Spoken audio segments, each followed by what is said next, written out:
Tonight, it's Blue Lanterns versus Blue Beetles in an all-out war to see who will dabba-dee-dabba-die. Batman Incorporated gives us the first momentous appearance of Batcow, and Rob Liefeld is writing Hawkman. I don't have any wordplay for that one, I'm just upset. All that and more tonight on the Not-So-New 52.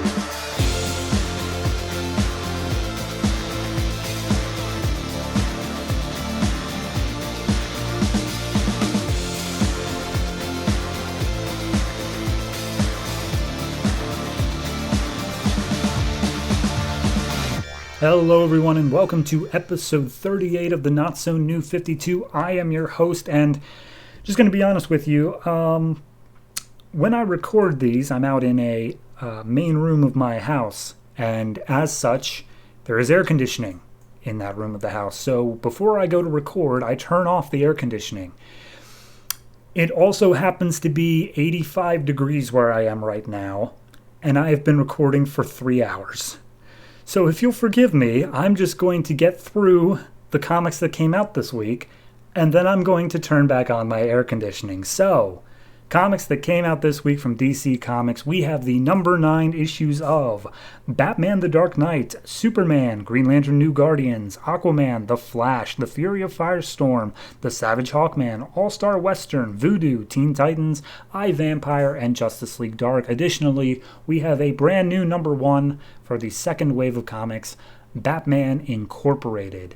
However, none of those comics I listed are going to be read in anything close to that order. So how about we get started with possibly the greatest thing that I've ever said on this show, the final issue of The Culling.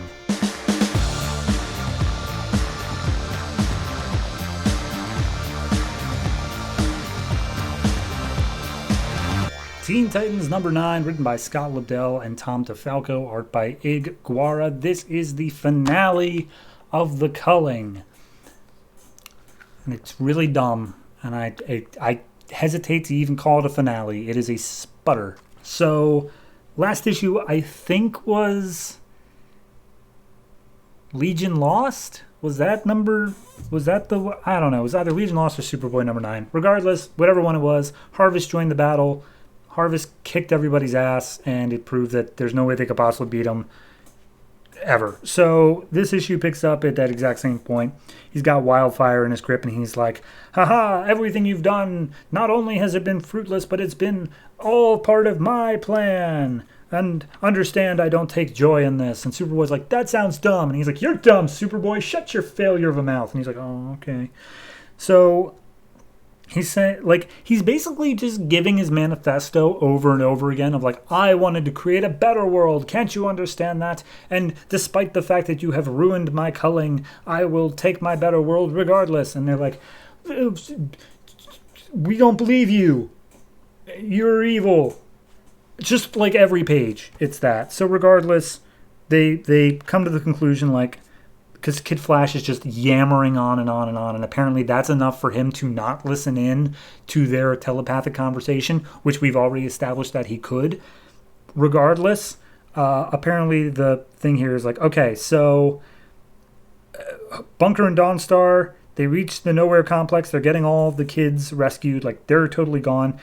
Caitlin Fairchild is also helping out doing that. So right now, Teen Titans are going to provide a distraction to let the Legion Lost team get out, find the central power core, and blow it up. And maybe it'll take both teams with them, but regardless, they have to stop Harvest here. So they shake hands, say, it's been great working with you, see you real soon, bye. And they go their separate ways as Teen Titans launches an attack on Harvest. And we cut to a mile above the Crucible in the Nowhere Complex, where they're all, the Fairchild and a whole bunch of other people there are loading up all the escape pods with the superpowered teens and just getting everybody out of there. But then some security arrives, and we see that Thunder and Lightning and a couple other people are fighting them away, and Dawnstar and Bunker are called back to their respective groups because can't have them completely separate at the end of the event, despite the fact that they still completely forgot about Skitter. She's just dead. She's just gone. So anyway, They then start flying their way down to the rest of the group, and they feel bad that they're abandoning these kids while the security forces are attacking them, but they know they have to do so. So anyway, we see the fight in the Crucible between Teen Titans and Harvest, and it's not going well right up until Superboy catches Wonder Girl from like smashing into a wall and dying, and he's like, hold on, I have an idea. And he uses Wonder Girl's lariat to funnel his TK, his telekinetic powers, down through as like a funnel to like really focus it so it's not as wide of a thing. And Harvest is like, aha, finally some teamwork between you guys. And then we cut up to the Legion, who's outside the power core, and they're just like, okay, so has anybody seen gates so you can teleport us out of here? No? All right, well, we better start attacking this power core. Here we go. And everyone understands, like, yeah, no, we got to do this to stop Harvest. Except for Chameleon Girl, who's like,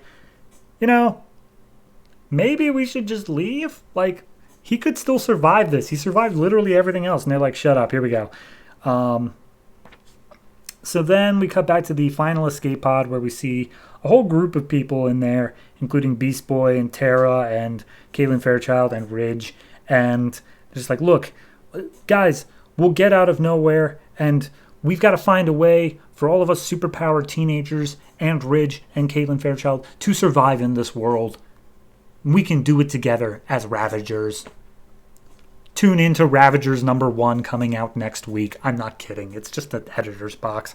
So then we see that Rose Wilson and, what was his name, Warblade are talking, and they're like, hey, do we have any idea which pod Caitlin Fairchild's in? It's like, yeah, it's probably the last one that left because she's such a martyr.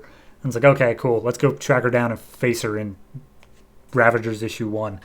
So back to the Crucible, teams fighting, and then all of a sudden Purple Bricks start attacking Harvest.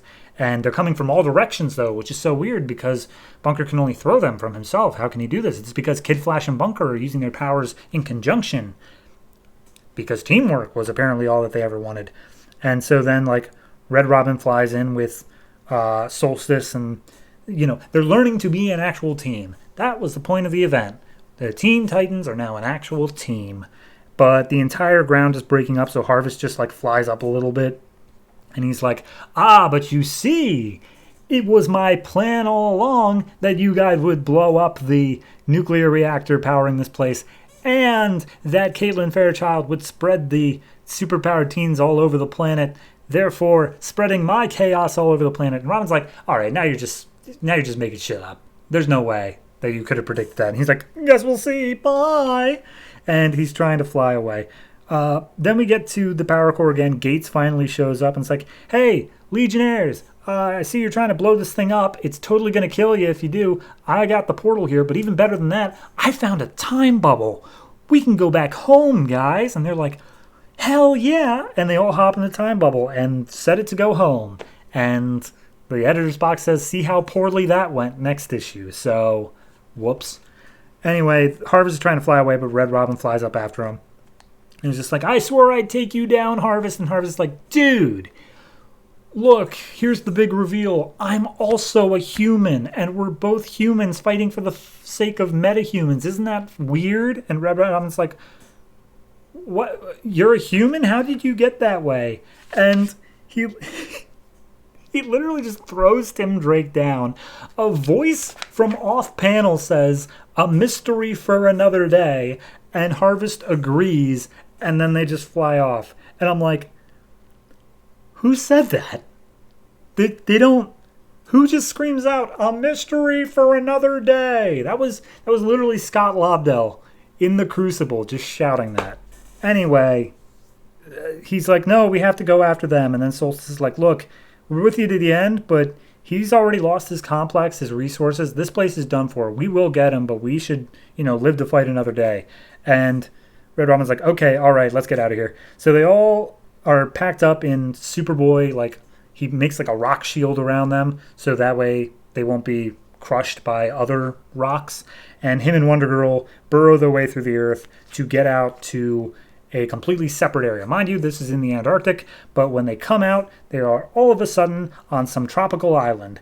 And Kid Flash is the first to wake up, and he wakes up to a dinosaur. And he's like, uh-oh, guys? And that's where we leave off. Mystery Island. Okay. Culling was stupid. Culling was very stupid from beginning to end. Like, what happened? They didn't beat Harvest. He just left. And someone, a mystery for screw you. Screw that. Screw all this. God damn it. Okay. It's bad. I have to put a number on it. I genuinely... It's like a 2.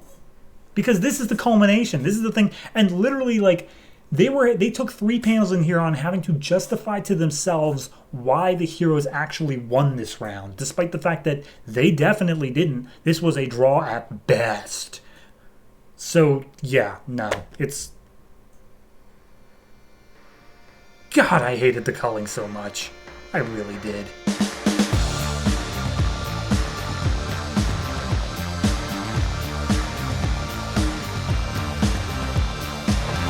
Batman The Dark Knight #9, written by Judd, Winick, art by David Finch. This is a Night of the Owls tie-in, and whereas most of the other books are like a side story about something that we didn't see before, this one is actually about the Talon who killed Lincoln March, aka the dude from the main Batman book, and even says like, hey, check out Batman #9 to see this exact moment. So we're just getting the history of that Talon. So this issue picks up with Lincoln March being stabbed, and the Talon's like, yeah, I'm a Talon, I'm killing Lincoln March. He tased me and then shot me, and the last thing I saw was him holding a gun against me, and I'm like, oh, who is this guy? And then I fade to black. And then we get his entire history, where he began at Haley's Circus, and the ringmaster at the time was like, hey, you got to work on your trapeze stuff, kid. And he's like, he's afraid of heights. He doesn't want to do it. And he's good at like the tumbling and the knife throwing and juggling and all that, but he doesn't want to do the high wire. And so in his infinite wisdom, the ringmaster puts the kid into a trailer out back, sets the trailer on fire, and says, you will fear nothing when you know death. And he traps the kid in there, and the kid's like, at first it was just overwhelmingly hot, and then it got really, really cold. And somehow he came out of the fire still alive, and the ringmaster's like, cool, you're going to be the next Talon. So then 26 years pass, and he becomes a Talon. He goes around, he's killing a bunch of people, for, of course, the Court of Owls' sake. And we see him killing someone rich and powerful or something, and then a whole bunch of cops show up, and he has to kill them too, so that they don't, get involved and like notify people of the Court of Owls. So then he arrives back to his like handlers, and they're like, you killed 3 cops? Did you like stage the bodies as a shootout or something like that, so that way people wouldn't ask questions? He's like, no, I just got rid of the bodies. And it's like, oh, cool, so we just have 3 missing cops then. You suck at your job, Talon. And he's like, oh, I'm sorry. He's like, yeah, whatever. Look, we're thinking about retiring you. We already found a replacement.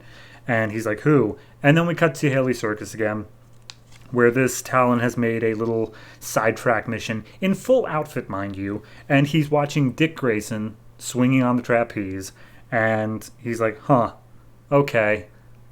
For some reason, I feel fear, because I am about to be put down for this kid. But anyway, the whole reason he was out was because he was supposed to be doing a job. He let his little sidetrack to the circus get in the way of that, and so he had to execute the guy at a later time than he expected to. It was just out on the streets. And because he was out on the streets in Gotham, Batman shows up, and Batman attacks the Talon, which I feel like goes against the entire thing that we were setting up of Batman doesn't think that these people exist, and yet he clearly saw a Talon. I don't know. It just seemed weird to me. But anyway, he goes back before the court, and he's like, okay, so my target's alive, and I had to run from a giant bat. And they're like, cool, okay, no, we totally get it. you're fired, and they put him in the magic coffin thing so he can fall asleep for however long they need him to. But apparently that entire time he wasn't just like comatose, he was dreaming of the giant bat. So, years later, Night of the Owls, everyone's let loose. He's given Lincoln March as his target.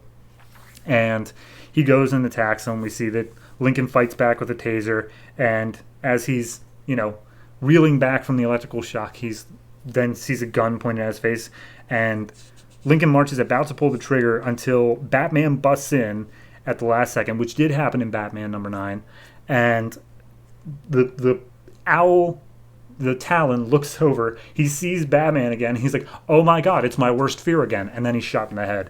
But then he starts coming to, because he has a regenerative thing, and he sees that Batman is just a man. He's just a guy. He's not like a giant bat. He's just a guy. So he leaps after Batman. They get into a fight for like literally 3 panels. And then the Talon's like, aha, you've been fighting my brethren tonight. And he's like, yep, and I've beaten them all. And he's like, I doubt it. And then Batman like throws 2 punches, and he's like, well, nope, okay, I get it. Yeah, no, you totally can beat us all. And he's kicked out the window by Batman, and he's like, I'm just going to let this happen. I feel like I failed a lot in my life. I'm kind of just the failure. Goodbye. And he crashes down into the, I believe the river beneath. But he might have just splattered his entire body across the ground, because it has a big splorch sound effect. But regardless, we see that Batman is talking to his Robins, Tim, Damian, and Nightwing, which is weird because on the cover is Tim, Red Robin, fighting the Talon. He never talks to... That doesn't happen. I don't know why they chose Tim on the cover of this, because he doesn't fit in at all. But regardless, Batman's like, oh, he's out there and he's hurt, but he's still alive. We have to go find him. And then we see that he managed to crawl his way down into a sewer grate, and he's still alive, and he's like, tonight, just like in the fire, something died, but something was born, and he has no fear and will survive. So yeah, there's a really, really crappy Talon living in the sewers of Gotham. Doesn't seem like that much of a threat, really, but whatever. So this was a interesting tie-in, whereas all the other ones were specifically about, other things that you didn't get to see, and were pretty much skippable as a whole. This one is also skippable, don't get me wrong, but it's about something that we explicitly saw, just given a lot more detail than I think was ever intended when actually writing it. Because if you look at the Batman #9, Batman just walks in. He's very slow. He's very like, oh no, what happened? And then Lincoln March just shoots a Talon that happened to be in the room. Like, it doesn't seem like it could have played out like this. But, little tiny retcons for the sake of the story, I'm willing to accept. Art-wise, it is very good. I do appreciate the art style on this. The only thing that's kind of weird is Batman has a little bit of, like, blue to him in some panels. It might just be the way they're trying to imitate, like, fluorescent lighting. But he just looks blue instead of the black that he's supposed to be. I don't know. Maybe that's just me. I just like how one of the Talons is a complete failure. Like, everything he did was just wrong the entire time. It makes you wonder how the Court of Owls really did anything up until now. And even then, they've been beaten at every turn. So, yeah, no, it's interesting. Overall, I'll give it a 7, and mainly it's just because I like the style of the narration. I know I didn't really do it justice in how I was recounting it, but the style of the narration was pretty good, and the art was also great. David Finch did a great job there. So, 7 for this, and that's the end of this trade. So I don't know what's coming up next, but I guess we'll see next time.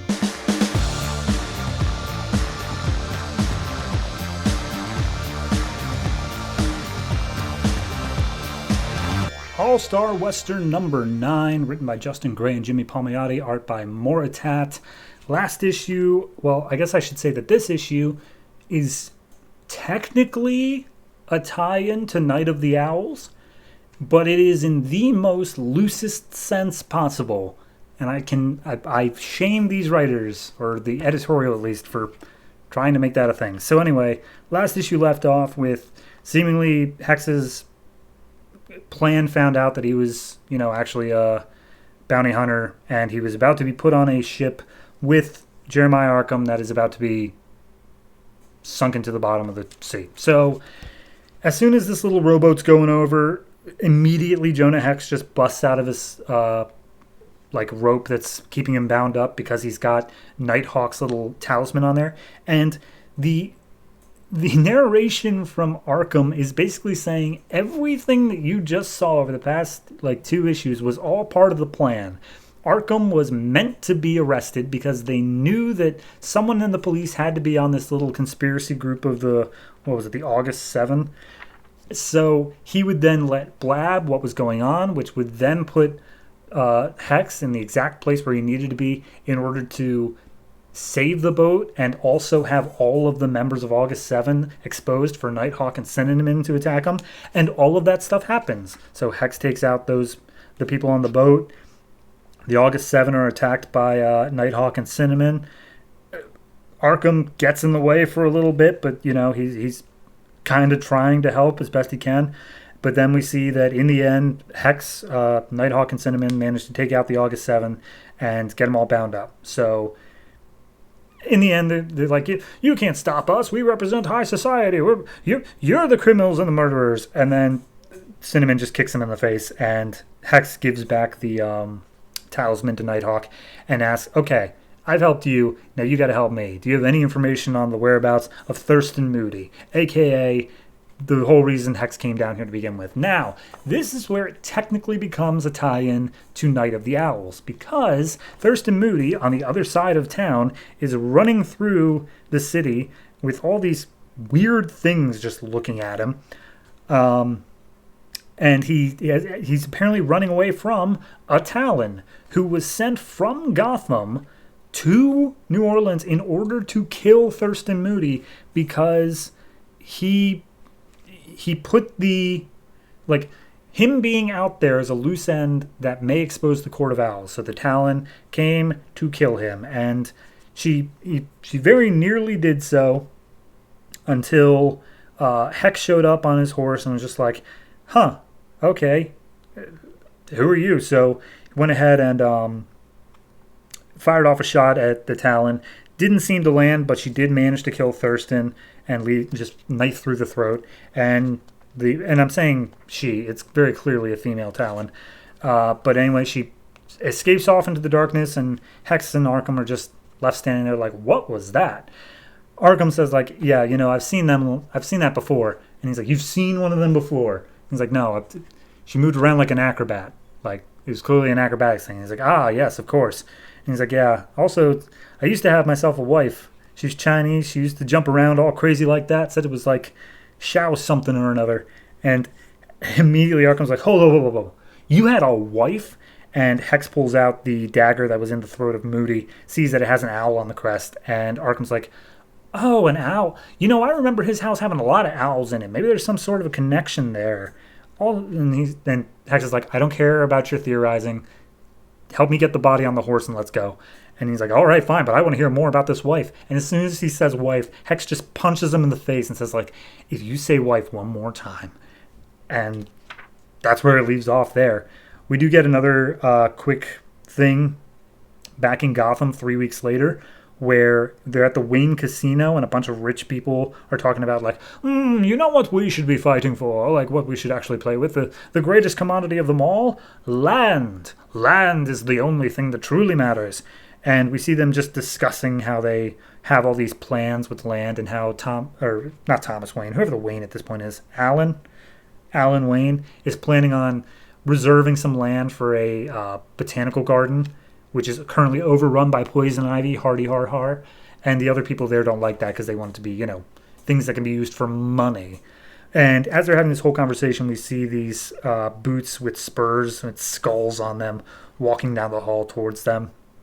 And as we see who arrives, it's this woman who's dressed pretty much head to toe in cowboy garb, got an eye patch and a big-ass shotgun, and she's like, all right, here's the deal. You guys took my family's land and dispatched agents to kill my whole family in order to do it, so I'm here to get revenge.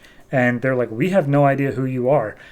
So she holds him at gunpoint, and before she can even get off a shot, this dude in a red hood and dressed up as best way I can describe it is like Assassin's Creed garb, jumps down from a skylight and protects the rich guys because apparently he's a hired goon for them. And this woman's name is Tallulah Black, and she gets in a fight with this guy, but she honestly isn't able to keep up. The red hooded person throws Tallulah out the window. She crashes down to the ground outside, where Hex is already there standing, and he's just like, "Oh, what did you get yourself into this time?" So I guess they have a history, and that's where we leave off. It's fast. It's got 3 different like acts to it. Of Act 1, the entire thing was a plan all along. Act 2, technically the tie into the event going on, and then Act 3, the future setup.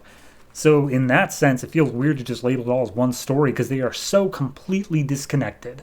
There is not a thread connecting those 3 bits. It is all separate. So if I really had to, I would say 6.5, mainly just because like once Arkham says this was all part of our plan, everything after that is just window dressing. Like, okay, then there's no stakes here at all. Like, yeah, they're all going to win, they're all going to get this and blah blah blah.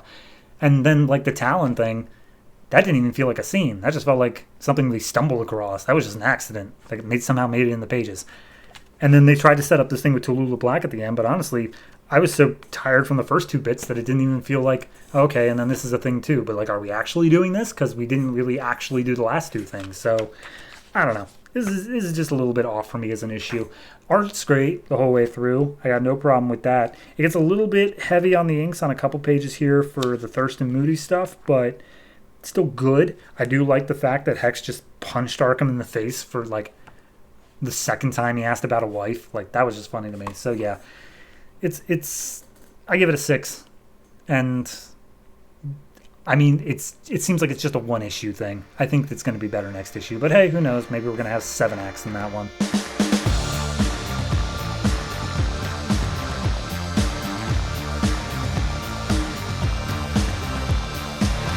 Batman Incorporated #1, written by Grant Morrison, art by Chris Burnham. Okay, so way back before the New 52, back when Batman just came back from the dead, Grant Morrison started up a story called Batman Incorporated, which was Bruce Wayne going around funding different Batmen in different countries. That's how we ended up with Batwing, who is a current title in New 52. However,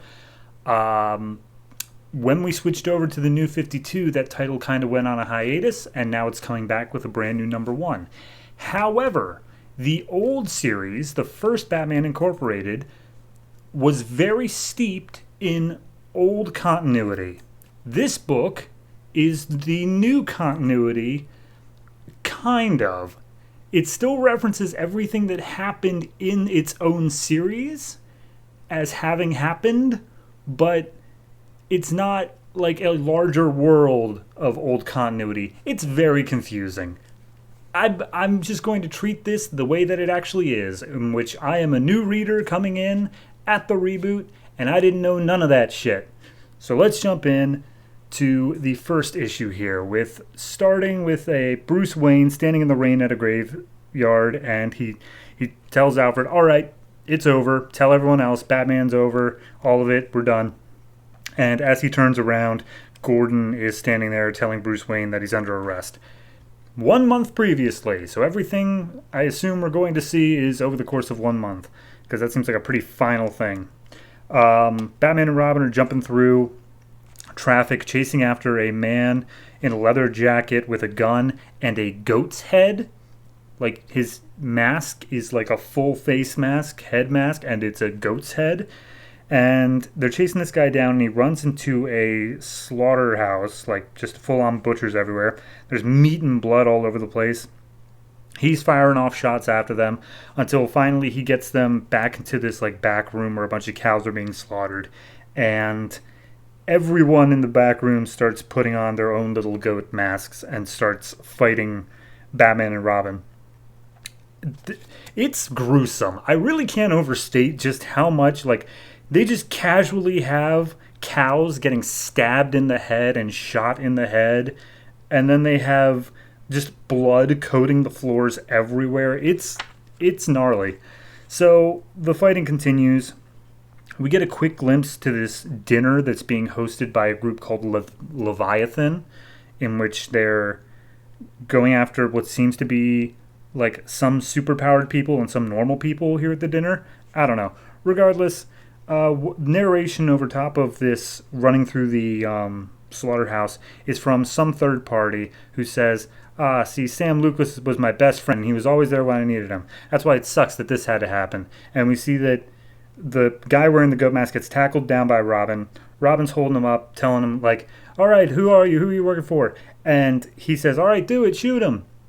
And then the goat head guy gets shot in the back. And we see that he was actually Sam Lucas, the guy who just got shot. And there's a sniper way outside the building that shot him. And he's the one who's actually our narrator, saying, like, I didn't mean to shoot. He was the best man at my wedding. I was trying to shoot Robin because Robin's got a massive price on his head from a group called Leviathan. And so Robin stands up. He's like, I didn't kill him. It wasn't me this time. And Batman tackles him out of the way.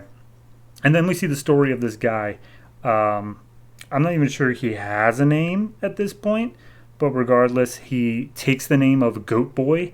And his whole thing is that he's a hired killer. And he heard there was this massive price on Robin's head. So before all the super crazy, like, death strokes and whatever come in trying to collect, he's going to try to just take the shot super quick and get the money for it. And he's just doing it to, you know, he has a son and his ex-wife died, so he now has to care for his son. He's just trying to get some money for it. But he knows Gotham, and he's pole vaulting his way across the city, and he manages to make an escape before Batman or anyone's able to catch up. And he even knows Batman's patrol routines, and that's how he was able to do so. So we cut back to the slaughterhouse. And the owner walks in and he's like, oh my God, this is so crazy. I didn't know about any of this. Anyway, we have to keep on killing these cows because, you know, time is money. And Robin stops him from killing like the last cow that's left alive. And he's like, that's evidence. We're taking that one. You're not going to lay a finger on him. Batman's like, yeah, what he said. And then they point out how he's branded with a demon star, aka an upside down star. And Robin makes the claim of, I'm covered in cow blood. This cow is like, we're not going to let this cow die. I'm now a vegetarian, and this is Bat Cow.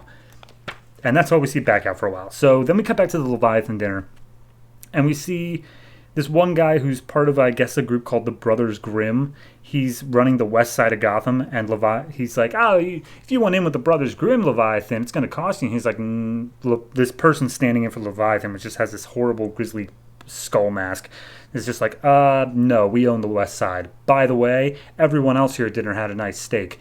You just ate your brother, the other Brothers Grimm. Ha ha ha, so evil. And then he gets dragged away by some mutant man-bats and dropped off of a building. Meanwhile, Batman and Robin are in the Batmobile just driving along. And they're just talking about all the stuff that happened in old continuity, like in the old series. They're like, you killed Otto Netz, didn't you, Robin? And he's like, yeah, I did, but I swore I'd never kill again after that. And I'm like, okay, I'm taking your word for it. Sure, why not? But regardless, they're chasing after this truck that came from the same slaughterhouse that has the demon star on it. And so Robin gets out, he jumps off, and he gives this whole thing about, like, man, I was trained to be ruler of the world by my mother, and here I am playing superhero to impress you. And he's like, well, fine, impress me, do it. So he jumps off, he plants a explosive on the front of this truck, which causes the driver to crash it. They start trying to talk to him to get some information, but he's knocked out cold. And then the dude that the man-bats dropped land right in front of Batman and Robin, and Batman's like, it seems as though your mother is trying to get in contact with me. Huh. So then we cut over to San Francisco, where this guy walks into a sex shop and he's like, hey, do you have my perv suit ready? And he clearly talks in a British accent. He goes to the back room, tries it on, and he comes out as the Hood, a.k.a. part of Batman Incorporated, I'm assuming, because there's a whole bunch of other members here, including Batwing. And they're all just, like, I guess, reminiscing over how they had different obituaries or something. And, you know, they start tussling with each other, trying to one-up each other. And then this guy steps out of the shadows called Wingman. And he's like, all right, here's the deal. I'm in charge. Batman put me in charge of you guys. And here's how we're going to do things. So then Batman and Robin are still jumping through the city. and they come across a gang of mutants, which is just the name of the gang, working for the same slaughterhouse company. They're loading up some stuff, and so they jump down and start taking care of business that way. Robin knocks all of them out, no problem. And then we see that the goat boy was sitting on the rooftop, and he has a sniper trained on Robin. And as soon as Robin's about to take off the last guy, he sees that Batman is right behind Goat Boy, and Goat Boy just freezes for a second. So then we cut to some time later. Goat Boy is like, yeah, no, I totally killed Batman and Robin. And Leviathan's like, yeah, you're trying to collect on that? Can you provide any proof of that? And he explains the whole situation of he turned around, got one shot off on Batman. His cowl deflected it, but it managed to blind him long enough for him to turn around and shoot Batman, who was at that point exposed because he turned to look to see if Batman was okay. And he presents this photo evidence on his phone of Batman holding a dead Robin in his arms. And now Goat Boy's asking for Leviathan's help. Okay. I just realized that this is a Grant Morrison issue, and I've been talking way too long about it. So it's good. It's solid. It's a decent start to his story, but it definitely doesn't feel like the start of a story. This is, like, so much of this feels like it is buried in part, 20. And I'm supposed to know this entire continuity that happened beforehand. So, yeah, it's dense, like any other Grant Morrison book. But it's good. It's gruesome as hell, but it's a solid start to the book. So I'm interested, to say the least. We'll see where it goes from there, but I'm hoping that this manages to get a little bit more. You didn't need to know the stuff that happened before this. Like, I'm able to just pick up on this particular story without all that prior stuff. If not, then we'll suffer through it together. But for right now, I'm going to go ahead and give it a 7.5. And the art is also fantastic, but again, extremely gruesome.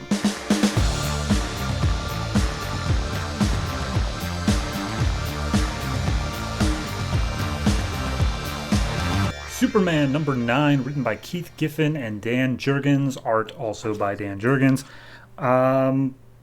Last issue we dealt with Hellspawn, and genuinely none of that comes back, so just forget all of it. This issue picks up in the Bering Strait, where Superman has gotten word that a Russian nuclear submarine has gotten itself trapped underwater, and he's going to go and save the day, because Superman knows no country. And he goes in and he just does some x-ray stuff, and he sees that the hull is breached and they're trying to plug up all the leaks and whatnot. So Superman goes up to where this giant scratch in the hull is. He visions it up, welds it back together, and says, all right, cool. We cut to the people inside the sub, and while they're happy Superman is rescuing them, they're also like, I hope he doesn't know what's on this submarine. And one of the other ones is like, hopefully he just saves us and leaves. So Superman, seemingly not hearing any of this in Russian, he's like, all right, I got to knock out this underwater cliff in order to save these guys. He punches some rocks. The sub starts, tanking down towards the bottom of the ocean because it took on so much water. So he swings down underneath, picks it up, and brings it back up to the surface. And he's about to pry off the top of the submarine when we cut to PGN, which is where Lois Lane works, in case you completely forgot about that like I did. And some guy shows up named Mr. Barnes. I don't know if he has a first name, but he's basically walking in saying, Superman has a secret identity and I have irrefutable proof of it. And Lois is like, why would Superman need a secret identity? He's Superman. Why would he try to live as a human? It's like, because he's an alien and he's trying to understand our culture, and that's what better way to do that than to assimilate. And Lois is like, all right, fine, what's this unassailable proof that you got? And he's like, I'll tell you, for money. And Lois is like, all right, well, that's dumb and I don't believe you. Go back to your blogs, kitty. So he kicks him out of the office. Jimmy steps in and basically just expands on the scene where Lois is like, well, maybe he's right, maybe it is. And then Jimmy's like, psh, there's no way that Superman would have a 9-to-5 job. Man, if I had powers like that, I'd be living like a king. So then we cut back to Superman, because why not? And he's about to open up the top of the submarine to help people out. And then there's already 2 officers from an upper hatch, and they're just like, excuse me, stop. And he's like, I'm saving your men. I thought they were drowning. He's like, yeah, but they're not. We know what we're doing. Please stop. Otherwise, there'll be trouble. And Superman sees there's like military helicopters nearby. He's like, is this how you politely ask for me to stop? And they're like, yep, we politely ask with force. Leave. And he's like, all right, whatever, bye. So he starts to fly off, and he's like, okay, whatever. I don't want to get too paranoid or whatever. But there were a lot of lead-lined hulls in that submarine. That's a bit weird. So then we cut to Metropolis National Bank, where this weird lady, doesn't have a name, is just like, hey, give me the key to this vault, as she's threatening some random-ass guy. And he's like, I don't have the key. I can't get in the vault. And she's like, psh, you're useless. And she just punches her way into a safety deposit box and steals a locket that apparently belonged to her, and her father may have stolen from her, and her father doesn't care about her anymore. She speaks in like Facebook status updates from a 13-year-old girl, where it's like, it's not like he'll notice it's missing. I mean, he stopped noticing anything to do with me years ago. Like that sort of stuff. So she goes out. Police try to fire a shot at her when she refuses to give it up. And the bullet just phases right through her. Can't touch her. Shoots a guy behind her. And then she just punches the police officer all the way across the bank. So then we cut to the Barnes guy, who's chewing himself out for blowing that meeting with Lois Lane. And then he sees that Superman was just at the Bering Strait, and he's like, oh, that means he's going to be coming back here soon. Maybe I can get a picture. And he goes down an alley next to the Daily Planet, and we see someone in there, getting their clothing adjusted. And he's like, of course, now I can get a picture. Come on, just show me that cape. And he takes some pictures of whoever was in this alley, and he's like, of course, now I can use this photo evidence to back up the goods. So then we see Clark, who's returned from the Bering Strait, and he's got a bunch of missed texts from Lois and Jimmy. And as he gets up to the office, Lois just starts chewing him out. And he's like, excuse me, I was working on a story. And she's like, that's why you forgot my sister at the train station? And I was like, oh, yeah, that's a plot. And so she chews out Clark for a little bit. And Clark's like, I didn't agree to that. When did I agree to that? That was not something I said I'd do. So she's like, all right, whatever. You can make it up to us by buying us dinner tonight. We're going to this super high-class Italian place that costs so much money. You can cover the check. Bye. And so as she's walking away, Jimmy gets the notification that there was a bank robbery in plain daylight. So Clark runs out again.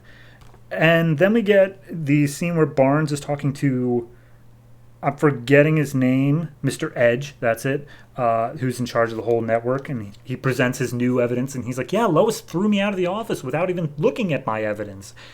She's crazy, I tell you. Anyway, I'd like to run this on one of your networks. And he's like, and you're willing to go on camera and attach your name to this? And she's like, yep. And he's like, all right, cool, let's put it on TV. So Superman arrives, tries to beat up the girl who's stealing the lockets. Of course, punches go right through her, but she's able to land a hit on Superman and actually ends up hurting him a little bit. So then he tries some heat vision, hoping that'll do something. It doesn't. It goes right through her. And as this fight is continuing on, the news report breaks out on the equivalent of their Times Square billboards in the back. And it's basically just saying we now have a suspected person of who truly is the Man of Steel. And then we get this clip of this very square-jawed man stepping out of an elevator, and everyone's staring him down. They're like, his name is Spence Becker. And they're like, oh my God, it's you, Spence. What are you doing here, man? And they're like, he's like, whoa, what's going on, guys? And they direct him over to a computer where this guy has managed to come to the conclusion that Spence Becker is Superman. And we see that the person he was taking pictures of was Spence Becker. He was getting his clothes back on for some reason we're not aware of yet. And he uses the excuse that the mild inconsistencies between facial structure can be explained by a power that Superman likes to keep to himself so that nobody knows he has it. And so, they just go on about that, and they say how he has a wife and a kid. And then as soon as they say that, the girl who was stealing stuff from the bank was like, oh, you're a dad? Now I have double the issues. And that's where we leave off. Okay. I mean, I don't feel like I could have possibly predicted this was coming. This is just a totally different plot. 100%. And it's like 4 plots in one. We get the identity reveal thing, we get the Russian sub thing, we get this girl from the bank thing, and I guess tied in with the identity reveal thing, we got it split up into the blogger guy and then this Spencer Beck guy. Or Spence Becker. It's jumbled. It's kind of a mess. I think the only thing I can really say I like is the characters' voices. Nobody's so serious all the time. They actually are having fun with themselves, and I like that more than I did like the first arc where it was just like, my God, everything is awful and terrible, and how can I possibly go on? Like, no, this is just them having some fun. It took some time for me to get used to it, but now I am, and I like it more. So, art-wise, it's okay. It's not the best. I'm not the biggest fan of just the way that like shadow is done on this, but it's fine. Overall, I'm gonna give it like I'm giving it a 6. It's just fine. It's not great, but it's not bottom of the pack either. It's just okay, this is a Superman story we're doing now, and I guess we'll see if it wraps up next issue.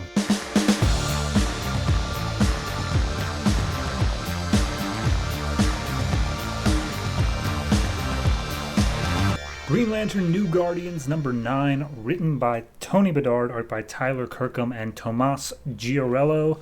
Last issue doesn't really matter. The group went off to do different things, I think. But the one you really need to know about is Blue Beetle. Blue Beetle number 9, and pretty much the whole Blue Beetle series up to this point really heavily tie into this issue, so check that out. So anyway, we pick up on planet Odin, the home of the Blue Lantern Corps, and we see Saint Walker there giving his little oath to the central power battery in order to charge up. And all of his brothers and sisters in the Corps are like, "Oh, Saint Walker, it's so good to see you. You are the greatest Blue Lantern of them all." And he's like, "Oh, no, I'm not. Like, we're all equal. We all are Blue Lanterns together." And they're like, "See, you're so humble. That's why you're so great."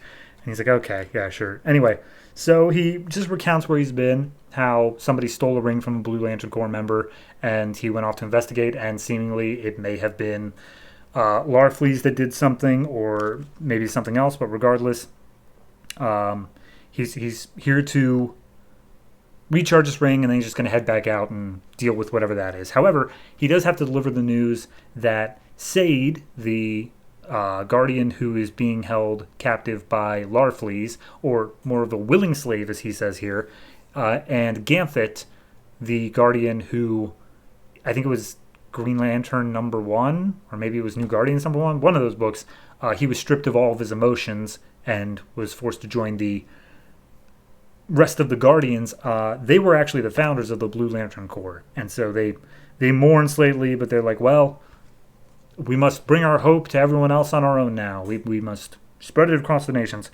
And then all of a sudden they get intruder warnings. They got multiple warships over top their planet, and they're like, we should be cloaked, right?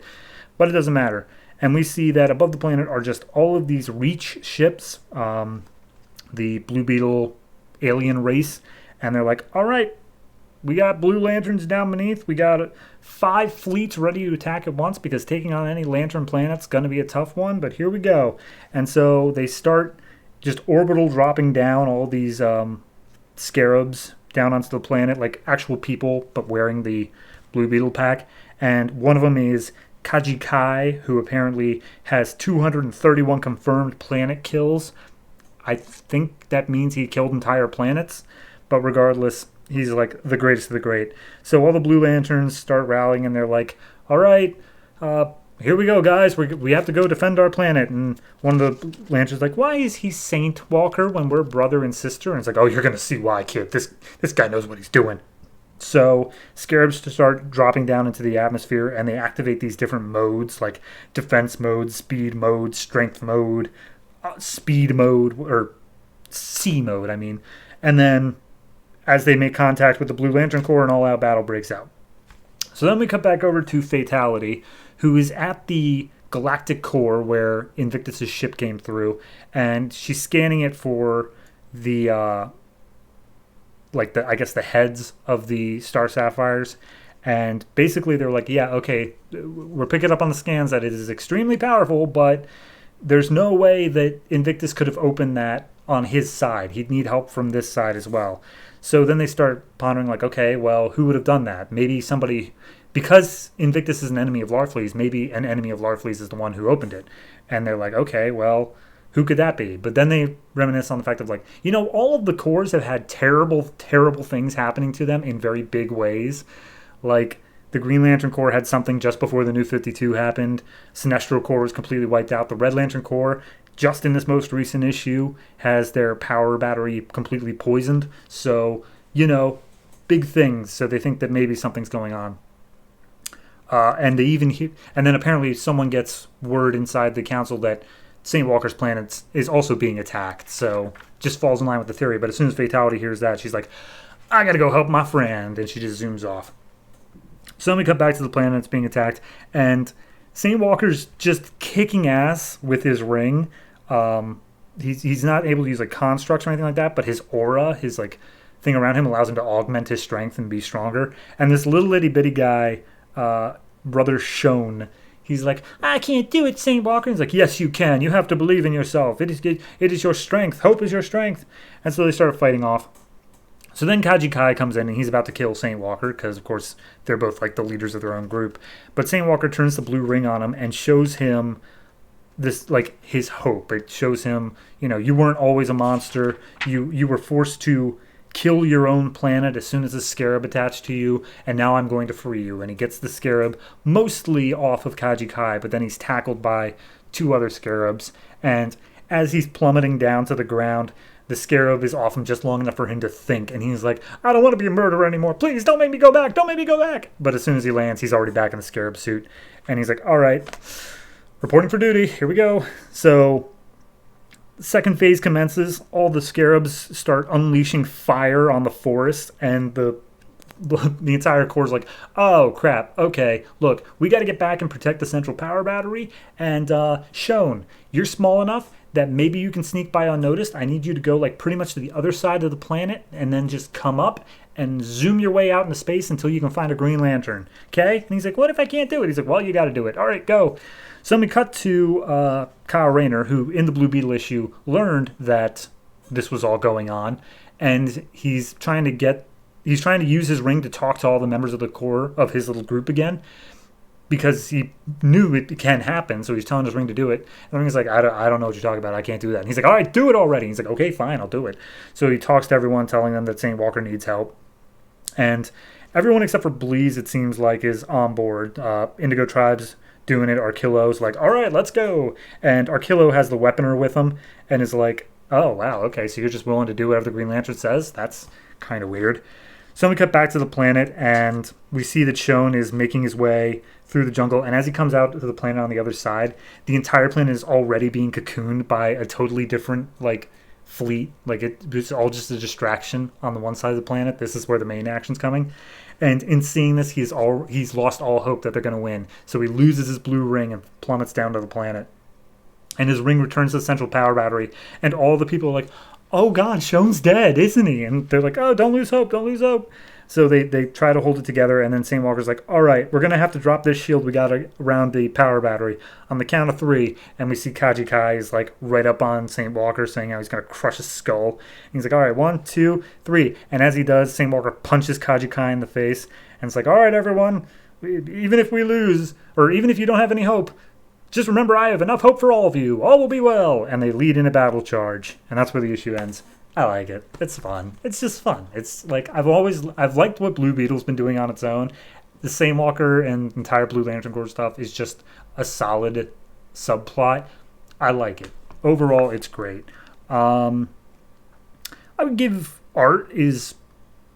It's a hit or miss. I can definitely see why people would not like it, but I come down on the side of definitely liking it. It's definitely very good. There are a couple little pages where a different artist takes over, particularly when Kyle's talking to his ring, and it gets a little bit shakier there, but it's still good. It's still solid. So, yeah, no, I'm going to give this one a 7.5. You know what? No, I'm giving it an 8. I really do enjoy it. And, yeah, I think the next issue is going to wrap up this particular little subplot, so we'll see if the Blue Lantern Corps planet can survive the Reach invasion.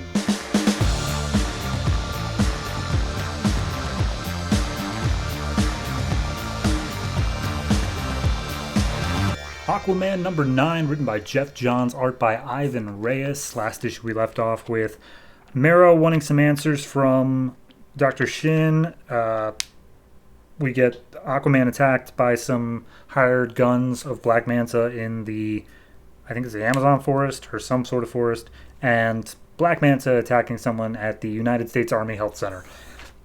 All three of these plots continue. So we pick up Black Manta uses one of the tool idol things to break into the building, where we see a man making phone calls to people. It's unclear as to who it is, but regardless, they're not taking his calls.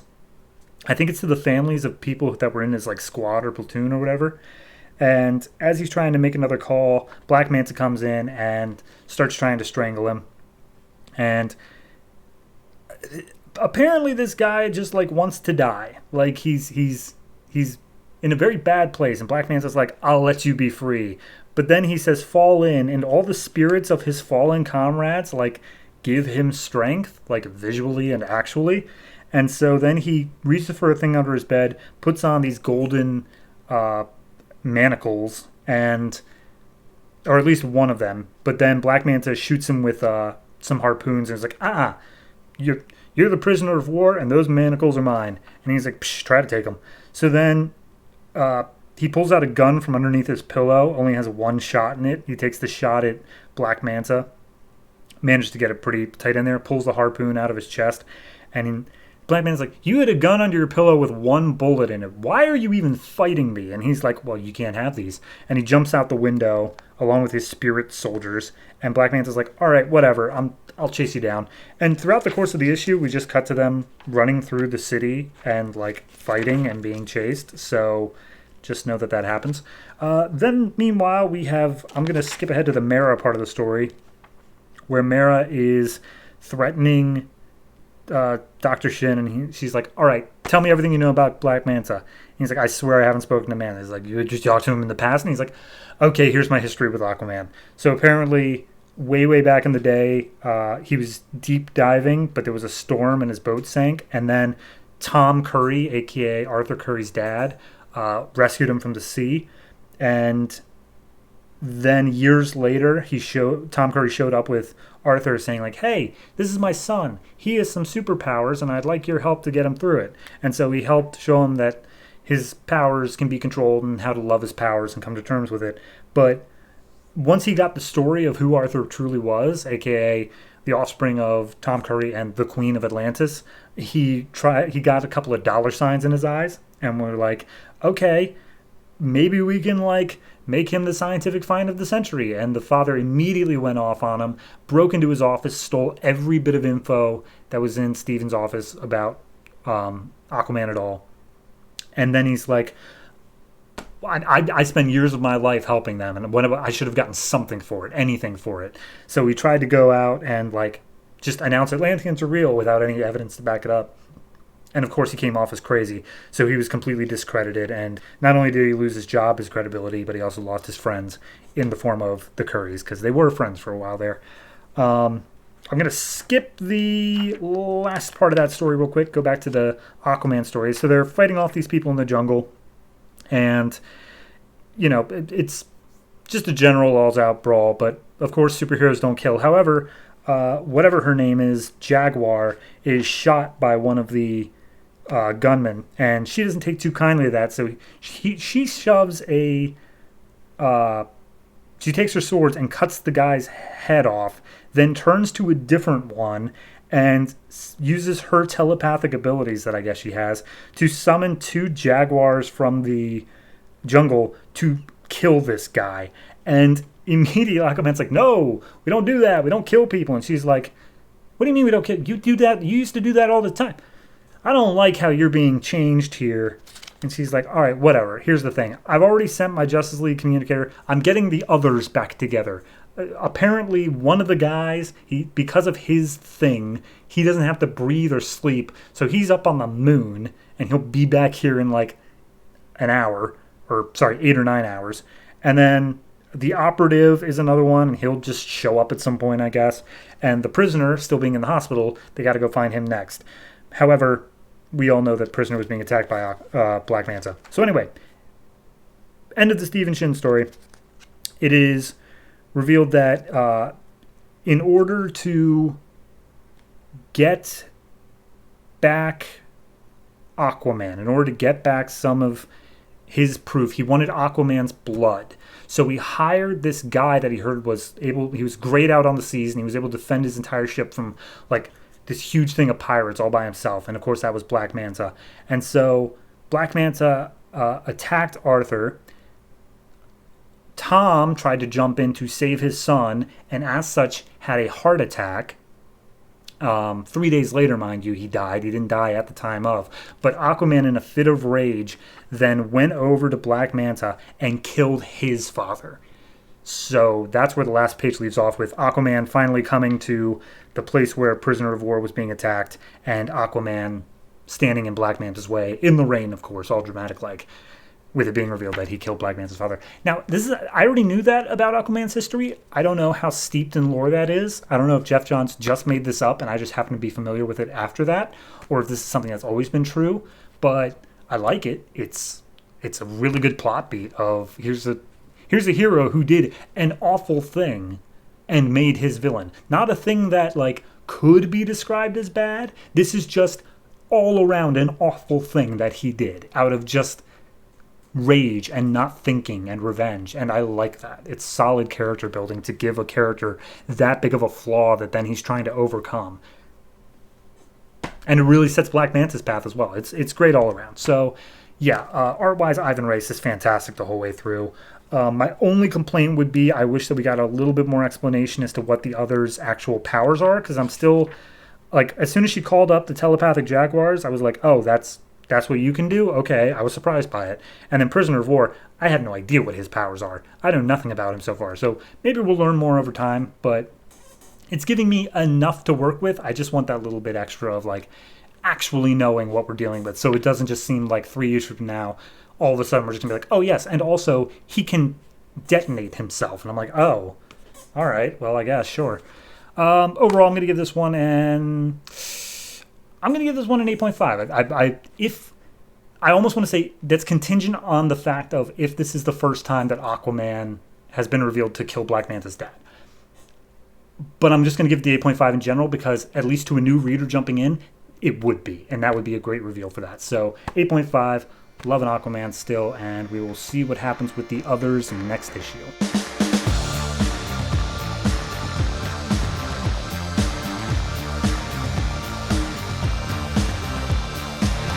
The Flash, number 9, written by Francis Manapul and Brian Buccellato, art by Francis Manapul. Last issue left off with the Flash spinning out of the Speed Force and landing in Gorilla City, right next to a gorilla named Grodd. This issue is just a one-shot. Like, it follows on to that plot, but it is done in this issue, so it moves fast. Here we go. We open up with a flashback, I guess, to Barry on a safari experience where he sees some gazelles, and then he sees a gorilla that attacks their little safari van, kills the gorilla, and then runs over towards the Jeep itself. And we cut away from there, and we cut to just a recap of what happened to Flash landing next to Grodd, who had just killed his father and is now eating his father's brains. And he lands and he's like, here I am beating my father and taking his place as king of Gorilla City. Who the heck are you? And he's like, Flash is just like, I don't know. Where am I? What's going on? Why can't you talk? And so the people are like, is that the messenger? Is that the prophecy? And they're like, no, there's no way he's the messenger. And so Barry just starts to run as Grodd goes to attack him, but he's not running quickly. He's just running like a person. So Grodd catches up easily. And then all the white, like, sage gorillas are like, well, hold on, King Grodd. I think that he might just be the messenger because, you know, he's got that lightning bolt on him, and that's a sacred symbol for us.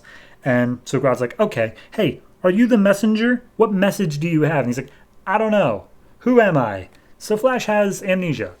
So then we cut to inside the Speed Force again, where Iris and like 3 other people are, named Marissa, Gomez, and Albert.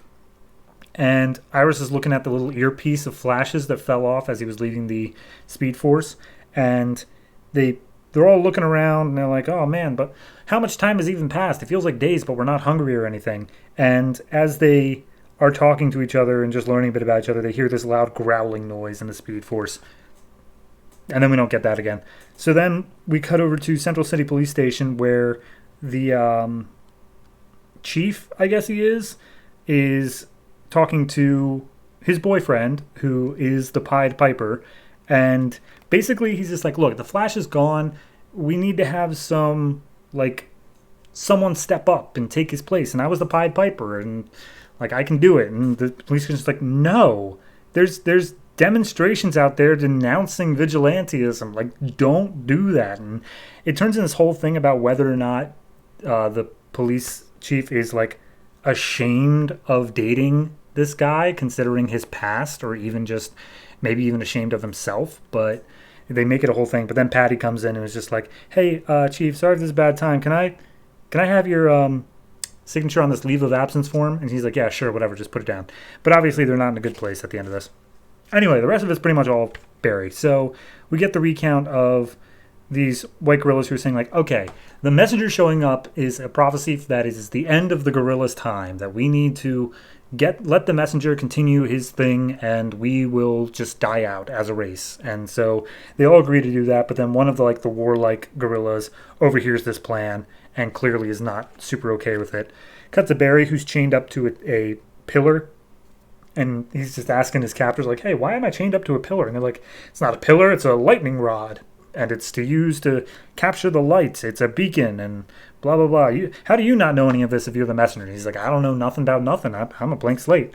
So his captors are knocked out by the white gorillas, and they bring him down into some sacred caves that basically show their entire mythology of there being this source called the light, or lightning, that way, way back their ancestors were given the gift of, that allowed them to see throughout time and therefore became super, hyper intelligent. But with every passing generation, they lose their grip with the light more and more. They're still intelligent, but they don't have that past, present, future tense anymore. So they're starting to fall to war, but they have a prophecy that there is a guy called the Messenger who looks exactly like Barry and is going to be the chosen one who can send out the good word of the light. And so he is the runner, and he will, the light moves the world forward through him. He has to run for the sake of humanity. And Flash is like, why don't I remember any of this? And then Grodd comes in and smashes one of the gorilla's head, and he's like, because it's all stupid and lies. Now I'm going to kill every last one of you, and I'm going to eat the messenger's brain so I can have his power. And so we see that Grodd is just destroying these white gorillas, or at least getting into a hard fight with them, as Barry's flashing back to the safari trip from the beginning of the issue. And as he does so, he remembers his mom telling him, like, look, yes, it's okay to be scared. You can be scared, but being scared is only half of it. You then have to be courageous. You have to use your fear to then do something about it. And so, overcome great fear, become the Green Lantern and or the Flash. And so he remembers all of his stuff, and he outspeeds Grodd, and he's like, all right, here's the thing. I'm going to take you out. And he tries landing some super speed punches on him. It doesn't do anything to Grodd. But he does trick Grodd into knocking out the supportive pillars that are holding these caves up. And as the last one comes down, the caves collapse, and Barry manages to get out of there, but Grodd does not, and he is captured under the rubble. But it's immediately revealed that he survived. He's just unconscious, so not really that big of a thing. But anyway, the white gorilla steps up, and he's like, all right, guys, here's the deal. You've trusted us in the past. Please trust us now. King Grodd is going to face some crime stuff for, trying to go against our ways. But this is the messenger, and we're just going to let him go. Everyone cool with that? Cool, great. Okay, bye. Then we get a page here, just 2 pages of epilogue, where Patty is on a trip to Guatemala to solve some cold case, which I think they were talking about 2 issues ago. Okay? And she is just trying to do the right thing, I guess.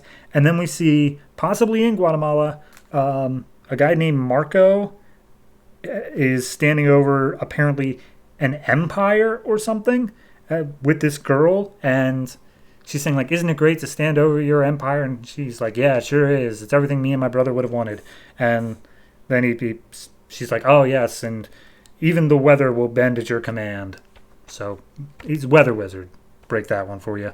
Anyway, back in Central City, Flash arrives and he's like, all right, good to be home. The power's back on and don't have to worry about too much. I'm glad that Dr. Elias has managed to use my Speed Force energy for good. What is that? And he looks over and he sees Dr. Elias on a megaphone burning Flash memorabilia, telling him how the Flash sucked and nobody should be above the law. And that's where we leave off. Hell of an ending, but I don't know. I vaguely remember reading this before, like when I first got these trades. I didn't get the whole way through like the run, but I remember the Gorilla City part. It seemed a lot longer to me. I don't remember it being that quick, but regardless it was. So, I don't know. I feel like there was so much more to explore and we just were like, okay, and then we got to move on. We're just doing something else now. So, I don't know. It feels like a bit of a letdown.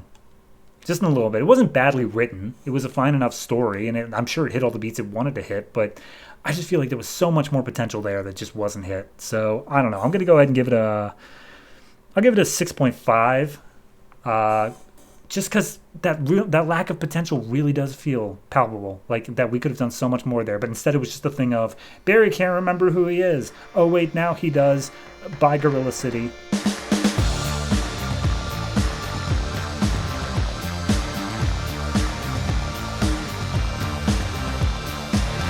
The Fury of Firestorm number 9, written by Ethan Van Sciver and Joe Harris, art by Yildiray Cinar. So, last issue left off with the Eiffel Tower literally falling apart and them having to use their powers in order to just keep it okay. And they're still dealing with that. And then also, Justice League International number 9 is going straight into this, so maybe you should read that too, or listen to me read it. I don't know. Regardless, we open up in Paris, and they're still just trying to contain the Eiffel Tower from falling. And Jason is he's very focused on the task, and he's not aware of his surroundings super big. So a steel beam starts falling. It's about to crash into him. And before he can do anything about it, what's her name? Firehawk swoops in and knocks him out of the way and says like, oh, well, you're welcome. And they kind of have like a sort of moment for a second, but then the English one, I'm blanking on his name, don't care. So the English one is just like, hey, guys, there's another rogue Firestorm over there. Go get him. So they start charging after him. He has his powers flare up, and at that point, Jason's like, hey, I'm going to go after him. If it comes down to it, you take both of us out, okay? So he is about to catch up to the guy, and then all of a sudden there's a blast to the back of Jason, and the JLI appear. And immediately Jason's like, who the heck are these guys? What the heck is going on? So Booster Gold starts shouting out orders of like, Batwing, Green Lantern, get over to the Eiffel Tower. Don't let it fall. Godiva, get this crowd out of here.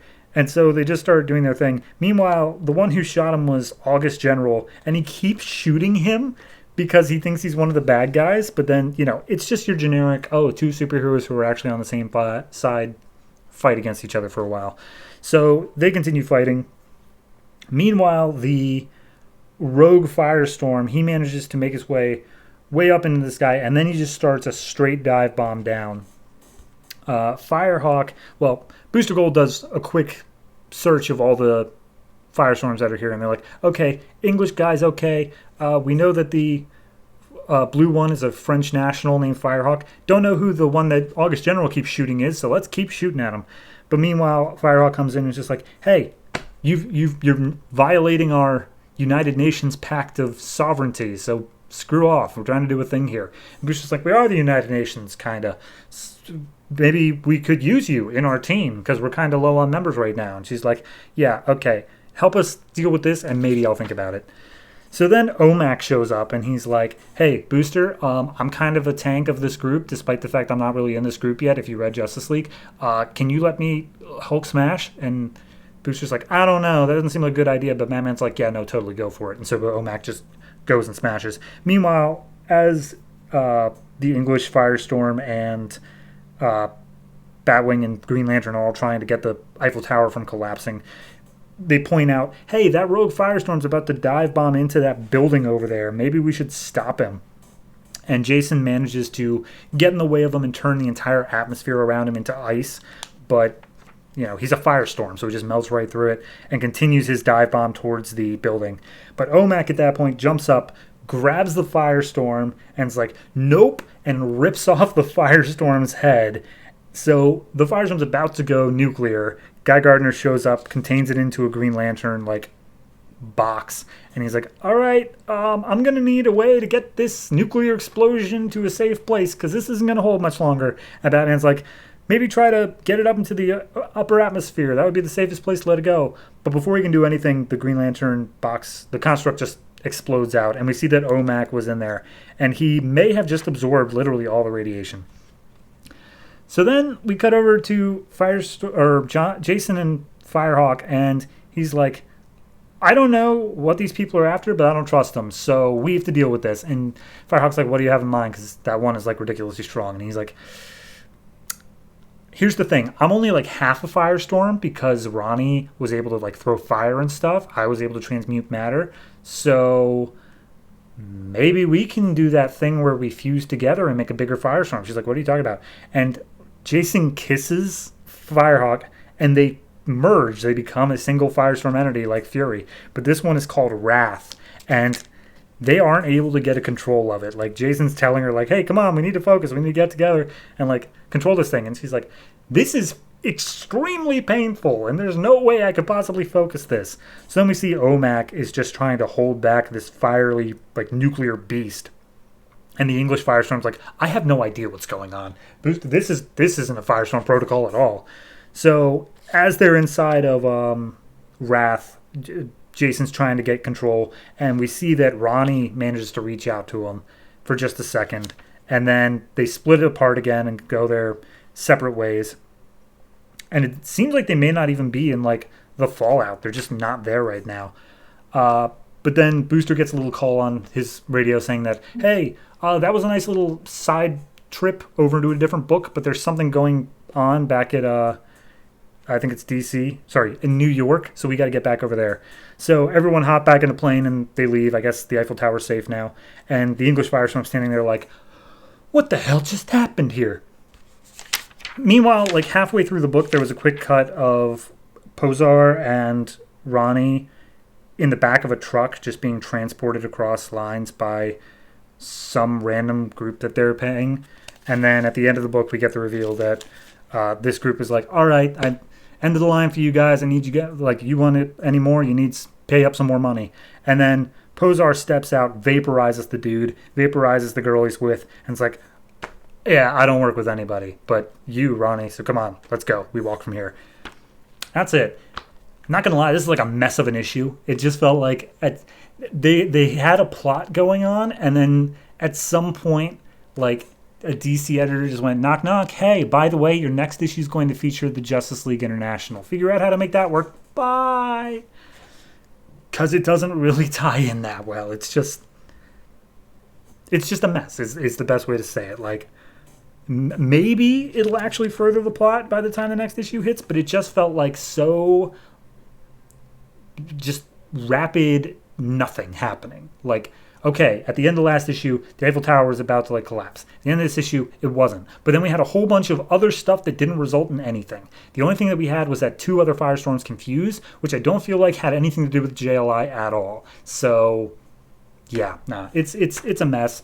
I'm giving it a 6 mainly out of the fact of the art's very good. Yildiray Cinar does a very good art, but story-wise, it's haphazard at best.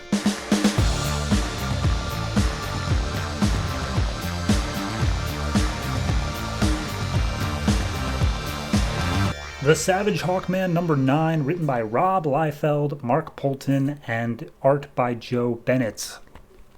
Totally different creative team last time. It was a one-off. Last issue doesn't matter. Forget the entire last run. So now we get into it, and Hawkman, aka Carter Hall, he's doing pretty good for himself. He's a world-renowned expert on linguistics, a professor of history, an archaeologist. He's got a nice apartment and whatnot. Forget all that stuff before about him not paying and stuff. Forget all that. He's doing good now. So anyway, he goes out on his balcony after a long night of studying, and he turns into Hawkman, and he goes out for just a fly, because it's not burning or painful anymore, I guess, and he's just going for it. And as he's doing so, someone targets him and shoots him out of the sky with some sort of big explosive thing. And we see 3, as best I can say, is Tron Legacy rejects, and they're like, all right, our orders to detain him, so let's just fire off another shot. And so they do, and the one guy tackles him into like an office building that still has people inside, and they fight briefly. And basically the guy's like, psh, you don't seem so tough. And he's like, you caught me off guard, now I'm ready to fight, here we go. So they start fighting for a little bit, and because they are up in the air, he's like, I can fly like all the time. I wonder how easily you would fly if I took off these little gadgets of yours. And he breaks off like the wings that these guys have and just starts like dropping them down to the ground. And as he's just going after all of them in an extended fight scene. And his entire monologue is like, you don't understand. Hawks are predators. They aren't hunted. They hunt. And I'm like, hey, Rob Liefeld, didn't you write Hawk and Dove for like 8 issues? I feel like I've heard these before. You like little factoids about hawks, don't you? So anyway, he takes one guy and tackles him to the ground and says like, all right, who are you working for? And he mentions the name Xerxes. Xerxes. And he's like, all right, tell me who he is. Tell me what he wants with me. But before he can reveal anything, he literally is just vaporized in the suit that he's wearing. And of course, we think that's Xerxes who did it. Meanwhile, on a completely unrelated note, he gets a sharp pain in his head from the nth metal, and he sees a beautiful red-headed woman who spits out a jarbled message of that's it. That's all you get. And so he's like, well, that was weird. Don't know why that happened. Also, dang, she was hot. So then he goes back to his apartment, and as he enters his apartment, it explodes. He literally cannot last for 10 seconds without something happening to him. So it explodes, and then he just goes back out flying on the town, and he's like, all right, I'm trying to investigate my nth metal stuff, and I feel like I might be getting a bit too close to some answers, because while the other guys were hunting him, they said stuff about nth metal. I forgot to mention that. It's not really that important. Regardless, at Penn Station later, apparently he set up a whole bunch of drop-off locations in case something like this ever happened. He's got a clean set of clothes and a copy of his recent work on him, which doesn't make any sense except to make the next scene make sense. But regardless, he goes into a bathroom and he gets changed, and he's like, I'm starting to get paranoid. Who else could be out there for me? So then he goes to a diner and meets up with Emma, and is basically just telling him like, hey, so I've been investigating like these ancient Egyptian hieroglyphics, and I think they're talking about like a celestial dimension, and it's not like just aliens, it's like alien heaven. And Emma's like, I mean, I guess that could be the thing. Way back in our first arc, we had that spaceship show up, and I thought maybe that would solve some stuff, but it wasn't. So why are you able to read this stuff now? And he's like, I can't explain. I'm just able to read it. But regardless, okay, my apartment kind of blew up, and I was kind of attacked. So I think I'm closer to something than we might know. And then the cafe blows up? I'm not kidding you. The cafe just blows up, and he's fine. He protects Emma, but then he transforms into his Hawkman armor right in front of her. And this guy steps out named Ironside, and he's with some other Tron Legacy rejects, and he's like, if you step out and fight me, Hawkman, I will spare the other casualties of these people. And so Hawkman lands a good shot on him with his mace, but before it's able to like land a killing blow, which seems like he's really able to do very quickly, Ironside gets his lackeys to shock Hawkman again and knock him out. So then they put him into some stasis pod, and then later on, apparently, he's contacted, like he's in a cage, just a normal looking cage, and Xerxes comes out dressed in his own stupid ass looking armor. And Hawkman's like, I take it you're Xerxes, I'm going to beat you up. And he's like, yeah, well, you can't. But what you are going to do is you're going to go out there and you're going to fight for my customers' like approval, because I'm a dealer of ancient weapons, and your nth metal is the most ancient and weapony of them all, but they want to see a demonstration, so you're going to go out there and fight other people for it. And he's like, and if I refuse, I'm going to kill your girlfriend. That's what's going to happen.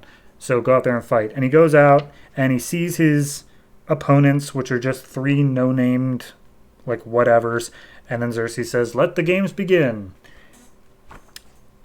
That's it. That's the issue. So, just to recap, I know I just did that, but just to recap my recap. He went out, he got attacked, a guy got vaporized, he saw a vision of some woman, his apartment exploded, he got a drop bag, he talked to a girl at a diner, the cafe exploded, and then he was brought to some weird ancient games where he has to fight for his life for the entertainment of others. So, to call this scattershot would be an understatement. I just, like, I know that there was a lot going on in the first arc of, like, the first run of this book, but this is ridiculous. This is something else entirely. Like, so much happened in absolutely no time at all. And I like, some aspects of it I like, but other aspects I'm like, why? Why are we doing this? Art looks great throughout. Who did I say was on art? Joe Bennett. Fantastic job on Joe Bennett's part. I think some of the outfits on these new villains are pretty stupid, but, you know, that's just because they all look like they came from the culling, and the culling is equally as stupid. So, yeah, no, for this, I mean, I feel like I can't say above a 6. And that sucks because I really do like the art, but, like, from the internal monologue to just the general plot structure, none of that was working for me. I don't care that hawks are predators. I get it. You don't have to say that in every book you write, Rob. I get it. So no, it's a 6. I can't in good faith go any higher than that, and that is not a good start to the new run. Oh boy.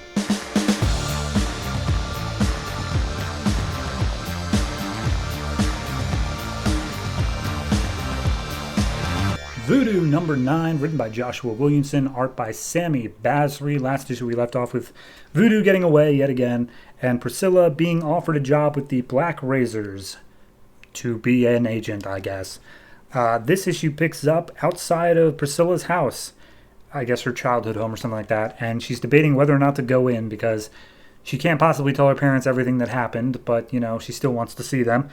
And she's sitting there with Andrew Lincoln, and Lincoln's like, look, you don't have to go in if you don't want to. And then Priscilla just runs in anyway and goes to open the door, and as she opens it, she sees Voodoo already sitting inside, covered in blood, with her parents beheaded next to her. She's like, oh, so good of you to join us, sis. And then Priscilla wakes up, all a nightmare, regardless. Lincoln's standing there saying, all right, you're awake, get up, time to start your training. So then we cut over to the jungles of South America, where Voodoo's describing all the stuff that's been happening. The Damonites are dying, and she's been given a lot more autonomy to go and do her own thing.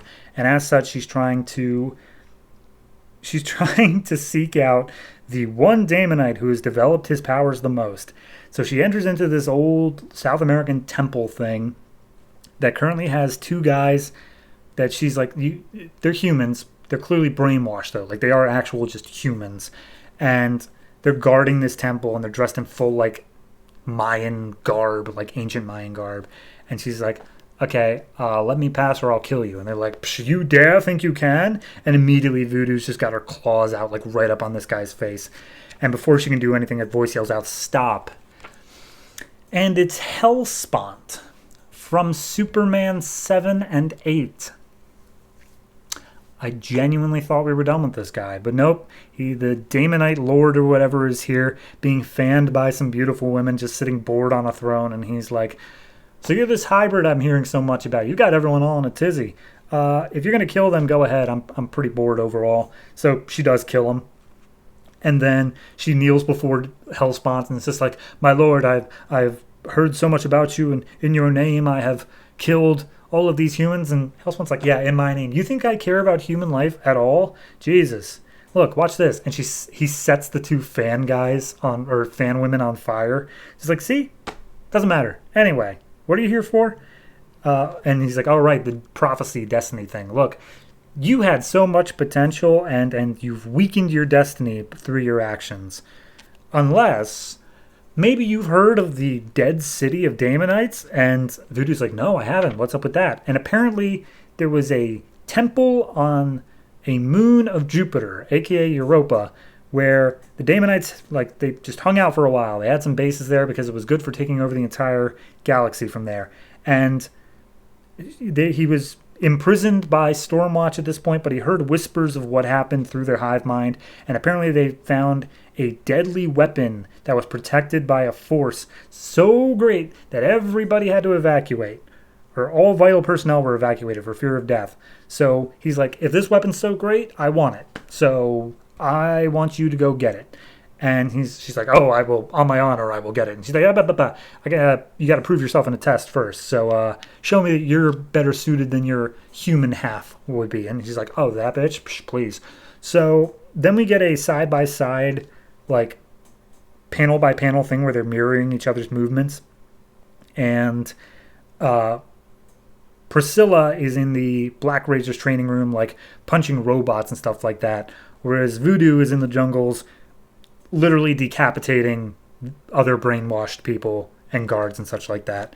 And as she finishes up, Voodoo's like, are you happy? Did I do it? And she's like, oh yeah, no, that was very impressive, but I wasn't really caring if you won. I just wanted to make sure that you had the killer instinct, like that you would choose to kill them. So yeah, you're good.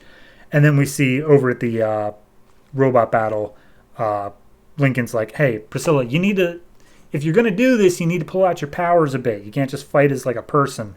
And as he's chewing out Priscilla, a new face walks in named Axel Walker, who is apparently going to be her new babysitter and her new trainer because Lincoln's got better things to do running the entirety of Black Razors. And she's like, oh, it's a pleasure to meet you, Axel. And Axel's like, actually, we met once before.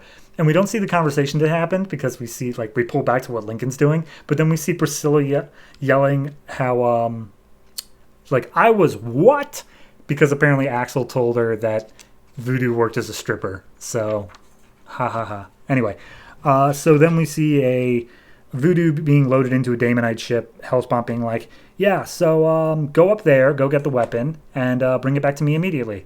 And she's like, why don't you go get it? And he's like, I got more important things to do down here. I am like the king of Damonites or whatever. So yeah, go do this for me. She's like, well, it shouldn't be too hard. I mean, the city's abandoned. And he's like, who said it was abandoned?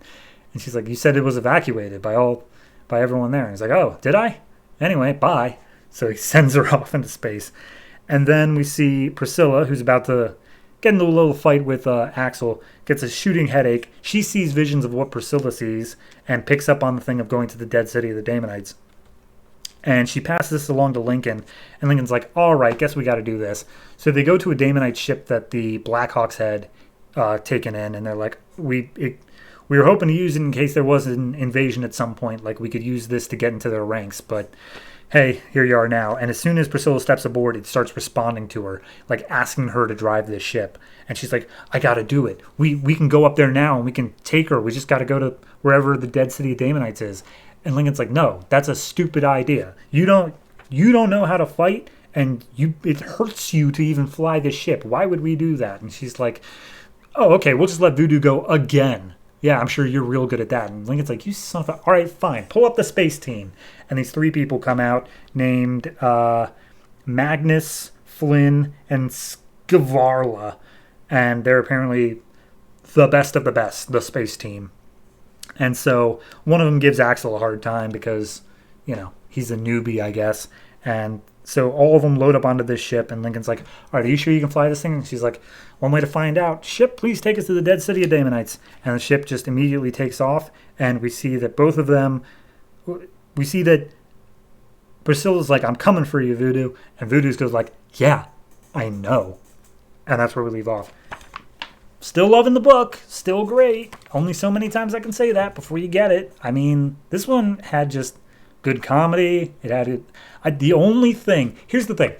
When in Superman 7 and 8, Hellspawn showed up, I thought he was so dumb.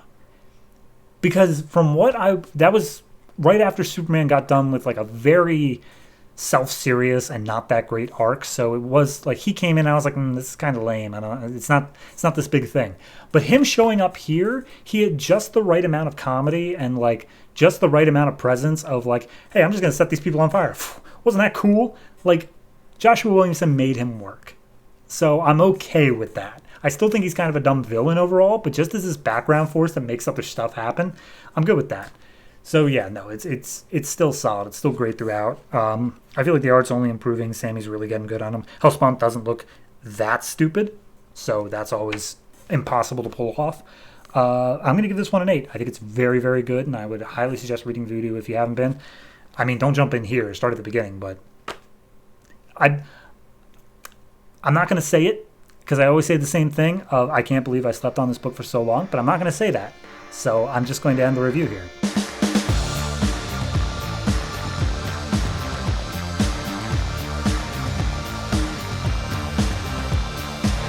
Justice League Dark number 9, written by Geoff Lemire, art by Mikel Janin. This is essentially just a totally new thing. Like, Rise of the Vampires happened and then something else. So, also, I don't think Geoff Lemire was writing before, so definitely interested in this. Anyway, this story jumps all over the place. It is told very out of order. I'm going to give you the opening scene as presented, but then go in chronological order. But just know that isn't how it's presented in the book. So regardless, we open up in the Amazon jungle, where a man is being led deep into the forest with a bag over his head by what appears to be cultists.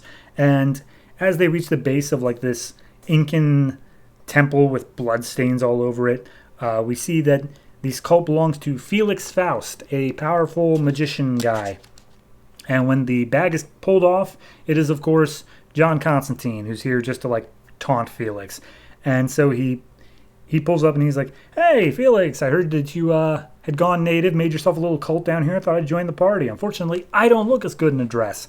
And Felix slaps John and tells him, like, "Hey, shut up. I have power now. I have an army, and we're going to go march on the world." And he's like, "Oh, cool. Well, I brought my friends too." And he's like, "Yeah, I don't believe you because you always work alone. So, yeah, we're just going to kill you." And so they raise up swords to attack John. And then all of a sudden he's like, "All right, that's your cue." And we see one of the cultists transform into this unknown person who we will get to. Her name's Black Orchid, just to cut to the chase. But then we also see the rest of the team all turn visible. And we got Zatanna, Deadman, and Andrew Bennett, a.k.a. the vampire from My Vampire. And so they come in and they're all just attacking the cultists while John's lighting back up his smoke. And we get the rundown of the team where Black Orchid is, of course, named as the mystery person who we get the reveal to in the next scene. So, chronological order here. Open back up in Constantine's apartment in London. And he wakes up to a knock. Not even a knock on the door. He wakes up to a voice in his apartment. And it's Steve Trevor, who works with Argus. And he's like, "Oh, yeah, I know you. You used to dick around with Wonder Woman, huh?" And Steve doesn't take that too kindly. But regardless, Steve presents the situation to him and says, "All right, we need your help. And if you help us out, I can make it worth your while." And Constantine's like, "What do you have that I could possibly want?" And Steve reveals the existence of what's called the Black Room, which is a government facility that holds all of these magical items that John would be very interested in.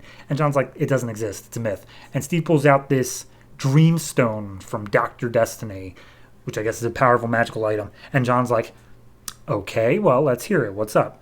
And so he reveals that, okay, we have our own on-deck magician guy who does magic stuff for Argus, but we sent him down to the jungles to investigate Felix Faust. We got one transmission from him about a very powerful source of magic, and then it went dead. So we need you and your little team to go in there and get all the stuff that, find out what's going on, basically, and stop Felix Faust. And he's like, "Yeah, we don't really have a team." And he's like, "Oh, really? We've been calling it Justice League Dark internally." And he's like, "All right, that's the dumbest thing I've ever heard in my life." But regardless, the team kind of fell apart. So they're definitely not going to help. By the way, even if I was to get this team together, what's to stop me from just going down there and taking the magic item anyway? He's like, "Well, I'm going to let you into the Black Room for 10 minutes. Well, I'm just going to have my back turned, and you can maybe just take a few things if you want. But the reason that you're not going to take stuff while you're down there is you're going to be going with this agent, Black Orchid. She answers directly to me. She's a shapeshifter. That's all you got to know." So he's like, "All right, well, I'll see what I can do, but no promises." And Steve's like, all right, whatever. By the way, I need that Dreamstone back. And he's like, dang. So it cuts back to the future real quick, but just what happened in the past. He goes and he talks to all the members of the group. And he's basically like, all right, so come on, help me out here. And everyone is immediately just like, no, there's no way we're helping. But John turns to Andrew Bennett. He's like, hey, remember at the end of iVampire, I said you owed me one? I'm calling in that chip now. He's like, fine, I'll do it. But just, this is the one thing. And then I'm going back to my own book. And you're not going to see me again. And then he tries convincing everybody else. But then Xanadu specifically is like, dude, Constantine, everyone who works with you is worse off for it. You are a fucking blight. And so she's like, all right, cool. Bye, I guess. Thanks, everyone. Thought I could count on my friends. So he leaves. Zatanna follows after him. And he reveals to her, like, hey, I was going to get into the black room. Like, that's the whole reason I'm trying to do this. And she's like, well, okay, why? Like, what do we get out of it, though? Like, yeah, you get in the black room. What do we get out of it?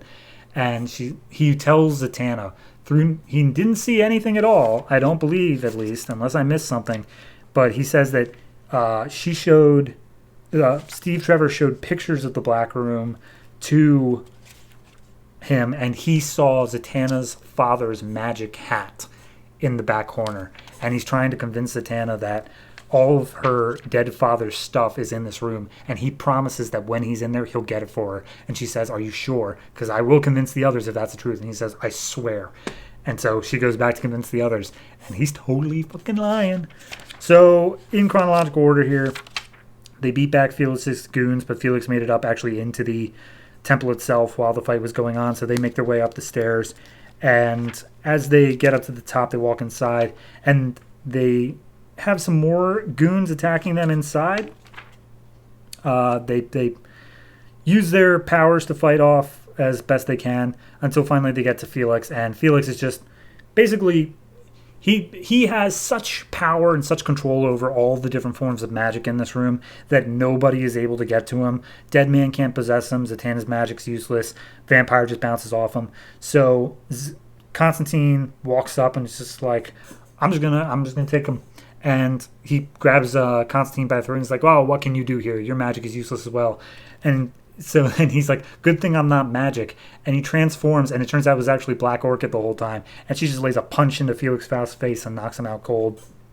And then we see the one that we thought was Black Orchid was actually Constantine being shielded by Zatanna's magic. So while Felix is out, Black Orchid goes and gets in contact with the guy who originally came from Argus and makes sure he's okay. And he directs them to the source of Felix Faust's magic. And as they open up the container that it's in, they feel just this powerful force emanating from it. And Constantine explains that it's a tesseract, an 8-dimensional map. And only Constantine has really heard of it, along with the Argus guy. And Constantine explains, like, no, you don't understand. This thing is a map to the most powerful magical artifacts in existence. If you could get this, you could have the source of all magic on your side. This is a map to the books of magic. And that's where we leave off of. Books of magic. Okay, I'm good. I really like the voices on the characters. I think it's solidly done. The main problem I've had with this book up to this point is that it feels unnecessarily confusing. And I feel like this is a lot more straightforward. There's a lot more like, okay, A to B to C to D. Like, we yes, it's told out of order, but it's told out of order in that you're only told something when you need to know it. But, like, I can, in sense of following the plot, not to further the mystery of what the hell is going on. So, I'm liking the direction Jeff Lemire takes this. Art-wise, Mikel Janin, top of his game, as he always is. My only critique is that I think Andrew Bennett, a.k.a. the Vampire, I think I only really like him when he's drawn by Andrea Sorrentino, because I had that same thing happen during the crossover event. I think Andrea Sorrentino is the only one who can really make Bennett work for me. Otherwise, he just kind of looks like a tool. But, you know, that's just me. Overall, I'm going to give it an 8. It's really, really good starting out for this arc. I'm looking forward to seeing where it goes. I trust in Jeff Lemire's storytelling ability, because he's not let me down so far with Animal Man by far. So, very interested and looking forward to seeing how it continues from here.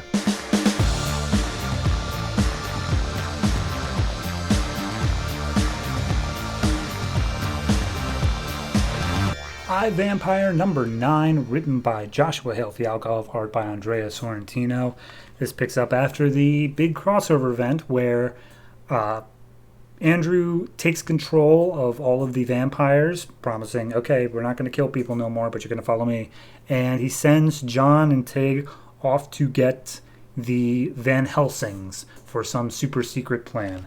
So this issue picks up after some time where Andrew's sitting at the edge of the bed with Mary in bed, and he's brooding. He feels like he's making a mistake, and Mary's like, yeah, you brought us to Utah. And he's like, yeah, very funny. But as he steps outside, we see they're out in the middle of the desert, and there's just this, as far as the eye can see, tent camp just set up where all these vampires are staying. And he's like, well, at least nobody's killed anybody yet. But as he walks down, the vampires stop him, and he's like, oh, hello, my lord. It's another beautiful day. Perhaps maybe we can feed? And Bennett's just like, no, we don't feed anymore. And everyone's like, oh, come on, man, we're hungry. You promised us a better life. And he's like, hey, I'm here to make sure we all survive. We will be hunted if we don't do this right. Like, we have to, I will continue to assure our existence. And one vampire speaks up, and he's like, yeah, no, great. I love living, just waiting to, like, starving to death and then waiting to be staked. And Andrew sees him just like talking shit about him, and just uses his new powers to raise this vampire up, holds him up in the air with his powers, and he's like, hey, I'm not your savior, I'm your jailer, and only through me are you going to be saved. And Mary comes up and is just like, yeah, no, you're great, honey, now can you please set him down? So he lets the guy down, and we cut back over to John and Tig, who are currently in, I'm going to mispronounce the crap out of this, Baden-Württemberg, Germany, where they approach like this crazy-ass Castlevania castle, and it's like, look, this, John's explaining, this is the place the Van Helsings, like, these people existed well before the Dracula was written. In fact, what was the guy who wrote that book? It's in here somewhere. He lived next to this castle. Bram Stoker, that's it. He lived next to this castle as a boy, or at least that's what it said. So he picked it up from here. But anyway, they knocked out the gate, and they're just these giant doors. And Tig's like, you know they're watching us, right? And he's like, yeah, I know. They've been watching us for days. And he's like, so you know this is a trap, right? And he's like, well, yeah, I'm not an imbecile. So they get inside, and as soon as they're inside, they're just surrounded by all these people with guns who are like, all right, state your purpose. And he's like, I bring a message from America. And he's like, we have people for that. Why are you here? And he's like, I bring a message from Andrew Bennett. And that's apparently enough to get them through. Meanwhile, back in America, Andrew makes his way to a nearby slaughterhouse, and he's paying off some people to basically collect the heads of cattle to use to feed his camp. And he's getting 500 heads, like, at least a week. So he's setting up a way to live. But as he's leaving, he's accosted by two locals, and it's like, hey, you some of those perverts out in the deserts? And he's like, yeah, no, we're not really perverts. And he's like, yeah, well, some people saying you're vampires. And he's like, well, I'm here out in the sun, so clearly I'm not a vampire. And he's like, I guess, but you and your kind aren't welcome around here. And he's like, oh? He's like, yeah, you better pack up and leave. Oh, really? What would you say would happen if I didn't? And he's like, oh, well, this would happen. He punches Andrew in the face, and he's like, oh, okay, well, see, if you did that. And then he grabs the guy's heads and seemingly explodes them and walks away. And as he walks away, it's clear that it was just like a vision he put in their head. And as they sit up, they're like, what the hell was that? So then we cut back to the Van Helsings, and John's just explaining to them, like, look, Andrew's not acting like himself. He's doing this for some reason, and he wanted me to come and get you for some reason, and he wants you guys to go and find him, and I'm sure whatever plan he has will work itself out, but he wants you to go find him. And as he's explaining this plan to the Van Helsings, they really don't trust these two because they're working with Bennett. So as the conversation's going on, they're presented drinks. They just absentmindedly drink it. It's poisoned, and they're taken out. So then we go back to Andrew. He arrives back at his base, and Mary's trying to convince him, like, hey, honey, how about you just let them feed for a while? That would, like, really just lower all the tensions. Just one tiny little town. And Andrew steps forward, and he's like, all right, hey, everybody, I get the tensions are high. If you want to feed, go ahead. Just go for it. But you got to fight me for it. So step up. And nobody's willing to step up. Everyone's like looking away and just like, oh, la da da da dee. And he's like, no one? Come on. I swear to you, I won't toy with you. I will present you a fast death. And so at that point, one vampire does step up. It's Mary. And Mary's like, I'll take you up on that fight. You and me one-on-one. If you win, I die. They're all yours. If I win, I get my vampires back. And so that's set up. And then finally we get a helicopter being flown by the Van Helsing group. And John and Tig wake up and they're like, oh, geez, what happened? It's like, yeah, sorry. We just had to make sure you guys were telling the truth. So don't, relax. We don't have very long to go. And John asks where they're going and is saying like, oh, we're going to visit your friend, of course. And he's like, ah, man, I hate Utah. As we see that this is just an entire fleet of helicopters being flown out there. So we have an army of vampire hunters going up against an army of vampires, and they're going to battle it out in the deserts of Utah. I'm in. This sounds great. I don't have to tell you, I've been loving this book the whole time. You know it. So it's keeping that up. It's a new direction where he is literally king of the vampires, and he's just trying to keep, he has a plan, but he's just trying to keep things going long enough for that plan to take effect. And it's great throughout. Art, not a bad page in the book. And my only critique leading up to the crossover was that the covers, I think they were Jenny Frisian, they were fine, but they just didn't fit the tone of this book. This cover right now, great. I'm loving this cover. So if they keep up that style, it fits the tone perfectly. So overall, I'm giving this I don't really have a bad thing to say about it. It doesn't feel super special. It's nothing that's really wow, hey, look at this. So highest I really feel I can go is an 8.5. But it's fantastic the whole way through. And I don't know. I think this is the last trade, and we're already halfway through it, which makes me very sad. I think it only goes to issue 12. I'm very sad about that, but I will enjoy the ride until it ends.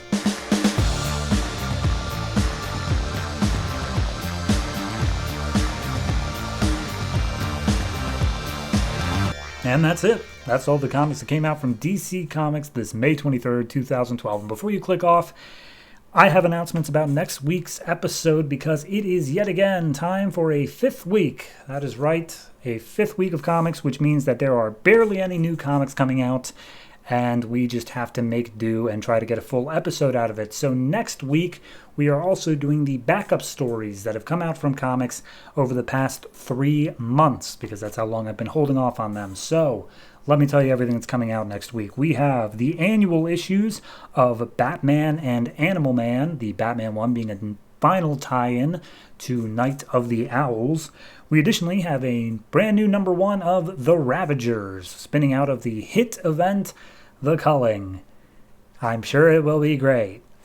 And we have a bunch of backup stories. So we have backup stories from Action Comics, All-Star Western, Batman, Detective Comics, and Men of War, which has already been canceled for a month, so it's kind of weird we're going back to that one more time. Additionally, I know they do count as backup comics, but they feel more special than that. We are going to be covering Shazam, which is the backup stories from Justice League. We'll be covering the first 3 chapters of that, and I'm pretty sure there's 12 chapters of that, so we've got a while. And then finally, there is a story we'll be covering from GI Combat, the one that just started this month, of The Unknown Soldier, which technically isn't a backup story, but that comic is split into 2 separate stories, and one of them had to take backseat, and I'm choosing Unknown Soldier to be the one that we cover every time we hit a 5th week. So yeah, that's all we got, and I've been talking long enough. You probably just want to go home. I don't know why I'd be stopping you from going home. I want to go home. I am home. I want to go to my bedroom. That's the real point I'm making here. So let me just tell you the contractual obligations. We have a Twitter at DC Comics Podcast. It occasionally tweets stuff. We also have a Patreon at Mild Fuzz TV. I don't think you have to put the at, but, Mild Fuzz TV. For as low as $1, you too can spend $1. That's all for me. Thank you very much for watching and listening. And as always, try to remember that if it ain't broke, don't fix it.